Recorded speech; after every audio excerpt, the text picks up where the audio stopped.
भारतीय राष्ट्रीय कांग्रेस के पूर्व अध्यक्ष, 5 बार के चुने हुए सांसद, इस देश के नेता प्रतिपक्ष, एक शहीद प्रधानमंत्री के पोते, एक शहीद प्रधानमंत्री के बेटे, जिनके खानदान का बलिदानी खून आज भारत माता की रगों में भी दौड़ रहा है, इस देश की मिट्टी को सींचने का काम कर रहा है, उस राहुल गांधी को देशद्रोही कहने की आपकी हिम्मत कैसे हुई? जब एक पूरे समुदाय की तुलना कुत्ते के पिल्ले के साथ की जाती है, घुसपैठिया कहा जाता है, जूते मारो, गोली मारो, सालों को जैसे शब्दावली का प्रयोग किया जाता है, बटेंगे तो कटेंगे वाली विभाजनकारी राजनीति को केवल अपनी स्वार्थ सिद्धि के लिए, राजनीतिक स्वार्थ सिद्धि के लिए इस्तेमाल किया जाता है कि पिछड़ों की, दलितों की, महिलाओं की, मजलूमों की, शोषितों की आवाज को उठाना है, उनके हक और हुकूक की बात करनी है, उनके अधिकारों की लड़ाई लड़नी है, जातिगत जनगणना और महिला आरक्षण की बात करनी है, वो व्यक्ति आपको देशद्रोही लगता है। और वो आपको देशद्रोही इसलिए लगता है क्योंकि भाजपा और संघ इस देश का सबसे बड़ा टुकड़े टुकड़े गैंग है। आपके आरोपों से, आपकी गीदड़ भक्तियों से न डरे हैं न डरेंगे।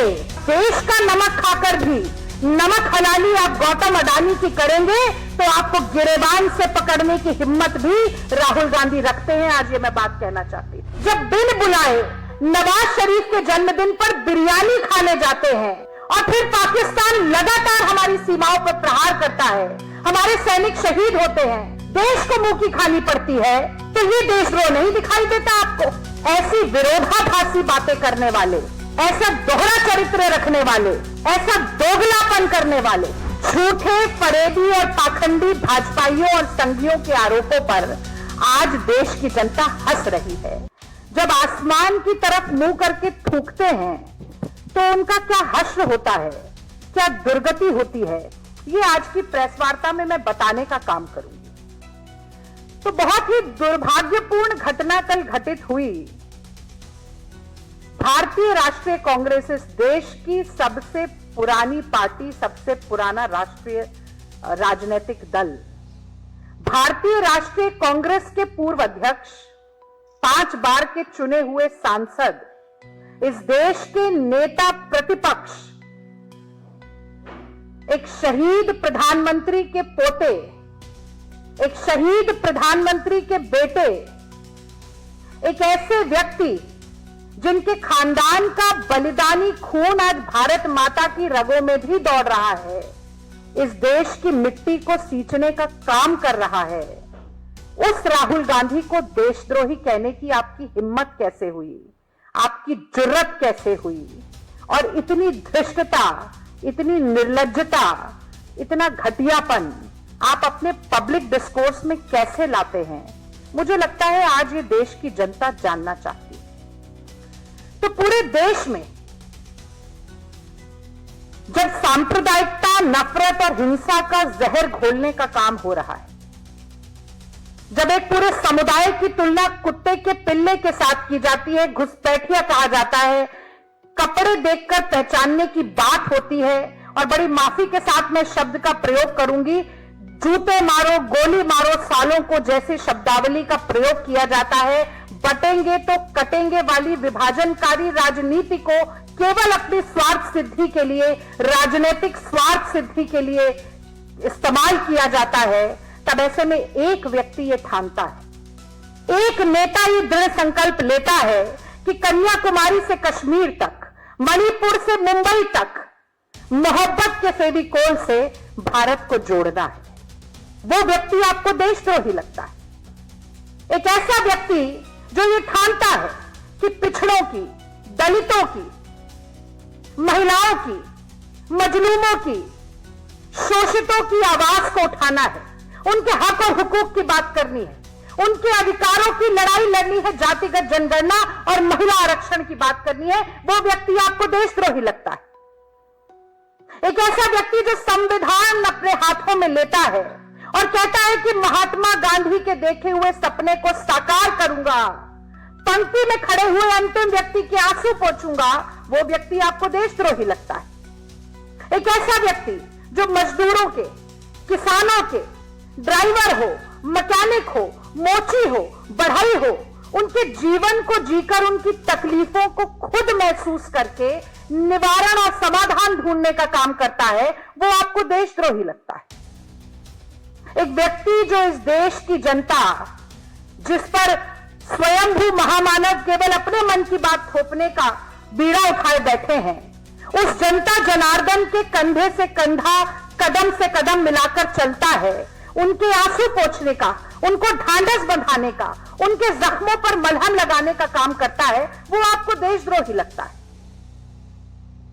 और वो आपको देशद्रोही इसलिए लगता है क्योंकि भाजपा और संघ इस देश का सबसे बड़ा टुकड़े टुकड़े गैंग है। मैं फिर से कहती हूं, भारतीय जनता पार्टी और राष्ट्रीय स्वयंसेवक संघ इस देश का सबसे बड़ा टुकड़े टुकड़े गैंग है। अंग्रेजों ने एक नीति चलाई थी कि भारतीयों को तोड़ो, आपस में लड़वाओ और राज करो, डिवाइड एंड रूल पॉलिसी। और अगर आज देश में संविधान के अधिकारों को तोड़ने का, लोकतांत्रिक मान्यताओं और प्रणाली को तोड़ने का, सामाजिक समरसता को तोड़ने का, भाईचारे, बंधुत्व, देश की कौमी एकता, गंगा जमनी तहजीब को तोड़ने का काम कोई कर रहा है, तो वो यही टुकड़े टुकड़े गैंग है। और ये अपनी झेप मिटाने के लिए ऐसे अनर्गल बातें, ऐसे कुतर्क, ऐसे निराधार आरोप उस व्यक्ति पर लगा रहे हैं जो आज देश की जनता की आवाज बनकर खड़ा हुआ है। और मुझे बड़े मैं गर्व के साथ ये बात कहती हूं कि वसुधा का नेता कौन हुआ, भूखंड विजेता कौन हुआ, अतुलित यश क्रेता कौन हुआ, नवधर्म प्रणेता कौन हुआ, जिसने न कभी विश्राम किया, विघ्नों में रहकर काम किया। तो एक निश्चल, अविरल, निरंतर राहुल गांधी जनता से जुड़े हुए मुद्दे उठाते रहे हैं और उठाते रहेंगे। आपके आरोपों से, आपकी गीदड़ भक्तियों से न डरे हैं न डरेंगे। और अगर आप एक व्यक्ति को इस देश के संसाधन बेचने का काम करेंगे और देश का नमक खाकर भी नमक हलाली आप गौतम अडानी की करेंगे, तो आपको गिरेबान से पकड़ने की हिम्मत भी राहुल गांधी रखते हैं। आज ये मैं बात कहना चाहती हूं और मैं पूछना चाहती हूं, मैं जानना चाहती हूं कि जब आईएसआई को रेड कारपेट वेलकम देकर मोदी जी भारत में बुलाते हैं और वही आईएसआई पुलवामा का सारा ठीकरा हमारे देश पर फोड़ कर जाती है, तो हमारे देश का ऐसा अपमान करवाने वाला व्यक्ति, उसको नहीं देशद्रोही कहा आपने, क्योंकि वो तो स्वयंभू महामानव है, आका है, मालिक है आपके। जब वही नरेंद्र मोदी चीन जाते हैं और कहते हैं कि पहले लोग भारतीय होने पर शर्म करते थे, दक्षिण कोरिया जाते हैं और कहते हैं कि भारत में लोगों को लगता था कि पिछले जन्मों के कोई पाप किए होंगे तब हिंदुस्तान में जन्म हुआ है, तो ये देशद्रोह की कैटेगरी में नहीं आता।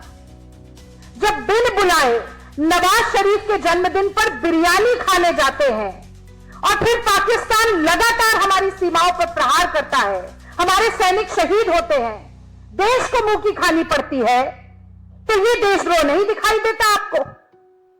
जब शी जिनपिंग के साथ झूला झूलते हैं, गलबैया होते हैं और चीन के लगातार अतिक्रमण के बावजूद ना कोई घुसा है ना कोई घुसा था, चीन को क्लीन चिट देने का काम करते हैं, तो ये देशद्रोह नहीं होता है। ऐसी विरोधाभासी बातें करने वाले,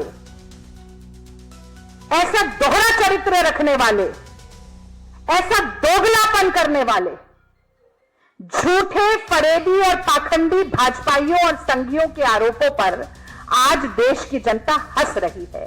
अपने आप को हंसी का पात्र बनाने के अलावा आपने कुछ नहीं किया। अब थोड़ा आगे बढ़ते हैं। ये अंतरराष्ट्रीय साजिश पर भी जरा थोड़ी बातचीत जरूर होनी चाहिए। तो देखिए, बहुत ही कमाल की बात है कि ये अंतरराष्ट्रीय साजिश वाला जो जुमला है, ये घिस पिटकर इतना फटेहाल हो गया है कि काले स्याह अंधेरे में भी इसके आर पार की सच्चाई नजर आ जाती है। तो जैसे ही भाजपा की, मोदी सरकार की दुखती रग पर हाथ रख दो ना, दबा दो उसे, तो चीख में निकलता है अंतरराष्ट्रीय साजिश, अंतरराष्ट्रीय साजिश। तो इस देश का अन्नदाता जब कहता है कि हम काले कानून बर्दाश्त नहीं करेंगे, आप कांटे बिछाइए हमारे रास्तों पर, सड़कें उधेड़ दीजिए, लाठियां भांजिए, हम बर्दाश्त नहीं करेंगे, आंदोलन करेंगे, तो वो अन्नदाता खालिस्तानी हो जाता है, आतंकवादी हो जाता है। पूर्व प्रधानमंत्री रेनकोट पहनकर नहाते हैं। का युद्ध खत्म होगा, 21 दिन हमें दे दीजिए। वो 21वां दिन जनता ढूंढती रह गई। मरघटों पर 24 घंटे लाशें जली थी। देश की जनता एक एक सांस के लिए तरस रही थी। गंगा और जमुना के पाट लाशों से पट गए थे। उसके बाद भी अगर ग्रामीण अर्थव्यवस्था को किसी ने बचाने का काम किया तो वो मनरेगा ने किया था। वो मनरेगा जो कांग्रेस पार्टी यूपीए सरकार लेकर आई थी और जिसको आपने कांग्रेस की विफलताओं का स्मारक बताया था।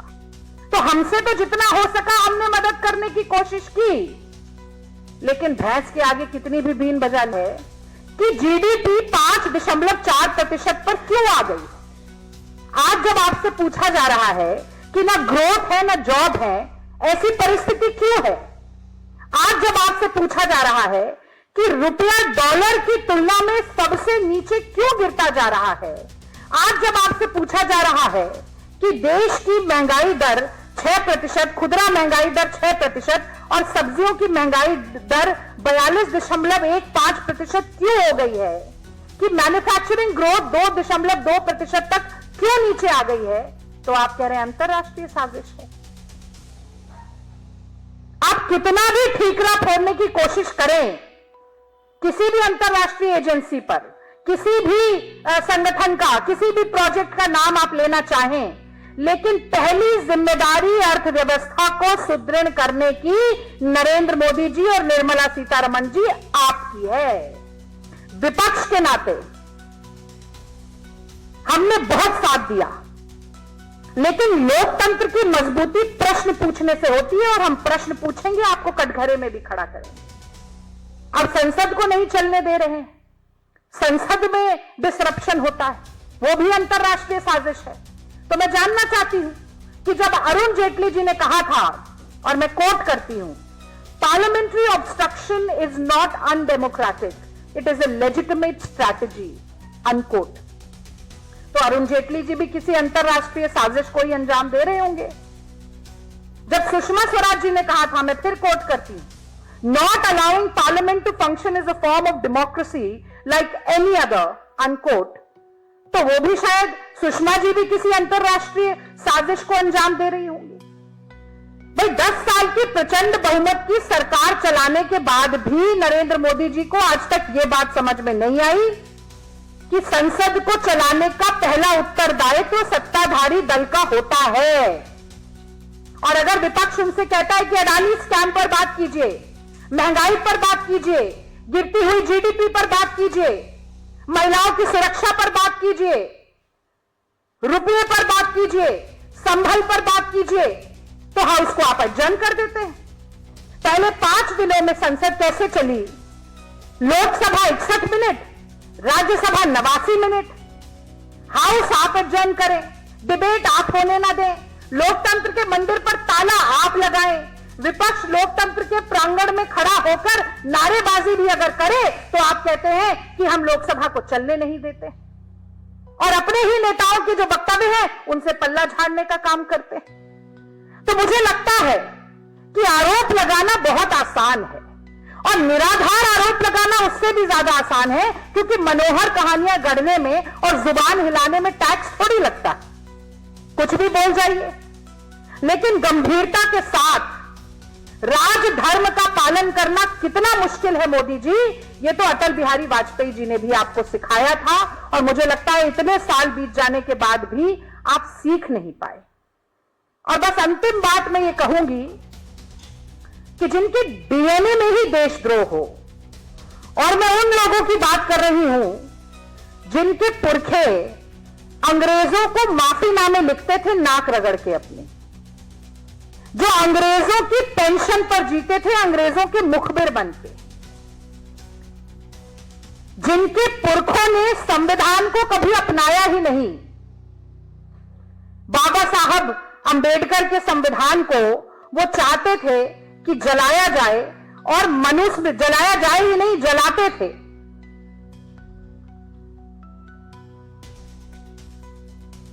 और आज तो ये कहना और ज्यादा महत्वपूर्ण हो जाता है। बाबा साहब अंबेडकर को याद करना और ज्यादा महत्वपूर्ण हो जाता है, क्योंकि आज महापरिनिर्वाण दिवस है। मैं नमन करती हूं संविधान के रचयिता को।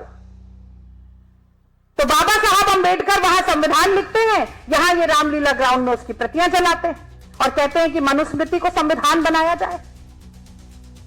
और आज तक भी 400 सीट आएंगी तो संविधान बदल देंगे। मोहन भागवत कहते रहते हैं संविधान की समीक्षा करिए, समीक्षा करिए। संवैधानिक अधिकारों का लगातार क्षरण आप कर रहे हैं, तो आपके पुरखों ने जो किया वो आप भी आगे बढ़ा रहे हैं। और इन्हीं के पुरखे जो संघी थे, उन्होंने अपने दफ्तर में 52 साल तक तिरंगा नहीं फहराया, इतना अपमान किया तिरंगे का।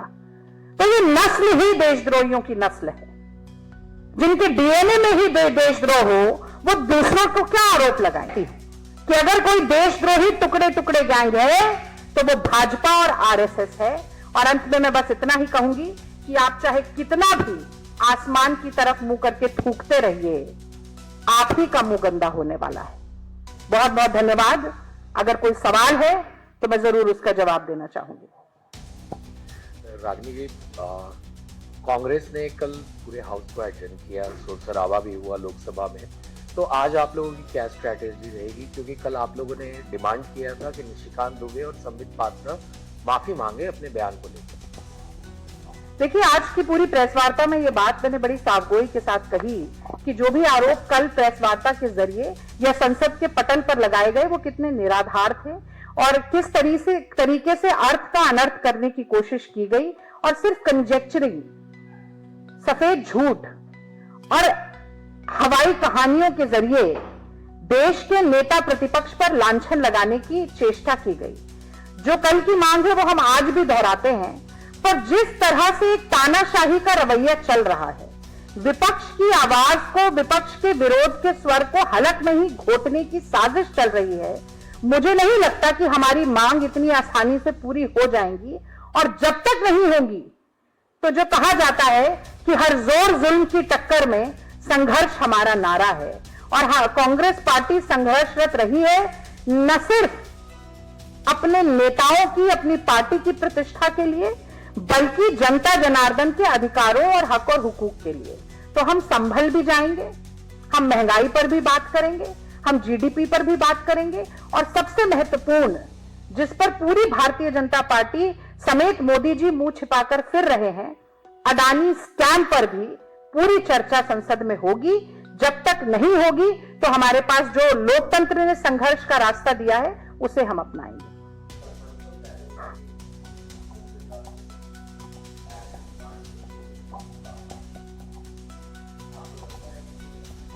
देखिए, मुझे लगता है कि ओम बिरला जी को कांग्रेस पार्टी के सांसद, कांग्रेस पार्टी का शीर्ष नेतृत्व जो अनुरोध कर रहा है उसे गंभीरता से लेना चाहिए और उन्हें दलगत राजनीति से ऊपर उठकर ये निर्णय लेने चाहिए। मुझे ये भी लगता है कि जिस तरह से ये कहा गया कि देश के नेता प्रतिपक्ष को देशद्रोही कहने में मुझे जरा भी झिझक नहीं है, क्योंकि मैं एक भारतीय हूं, मुझे लगता है ये निर्लज्जता की पराकाष्ठा है, ये ओछी राजनीति की पराकाष्ठा है, और ये राजनीतिक डिस्कोर्स को गटर लेवल पे ले जाने की जो एक चेष्टा भारतीय जनता पार्टी कर रही है, उसे कांग्रेस कभी भी पूरा होने नहीं देगी। मैं भी आज इस बात को दोहराती हूं कि सख्त से सख्त कार्रवाई होनी चाहिए निशिकांत दुबे जी पर भी और संबित पात्रा जी पर भी। मुझे लगता है कि कहीं ना कहीं बुद्धि जो उनकी निलंबित हो गई है उसको वापस लाने का काम स्वयं संबित पात्रा जी को भी करना चाहिए, क्योंकि कहना बहुत आसान है।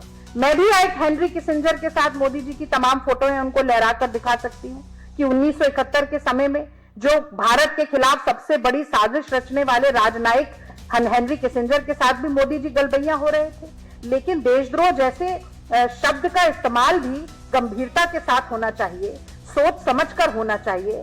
और एक ऐसे व्यक्ति के लिए जिसकी पूरी लेगेसी ही सैक्रिफाइस की रही हो, बलिदान की रही हो, जिसने हर वक्त देश की जनता के मुद्दों को हाशिए से राजनीति की मुख्यधारा में लाने का काम किया हो, उसका इस तरीके का अपमान कांग्रेस पार्टी बिल्कुल बर्दाश्त नहीं करेगी। मुझे भी आज ये कहने में कोई झिझक नहीं है कि असल में भारतीय जनता पार्टी और राष्ट्रीय स्वयंसेवक संघ के डीएनए में ही देशद्रोह है, वही टुकड़े टुकड़े गैंग है इस देश के।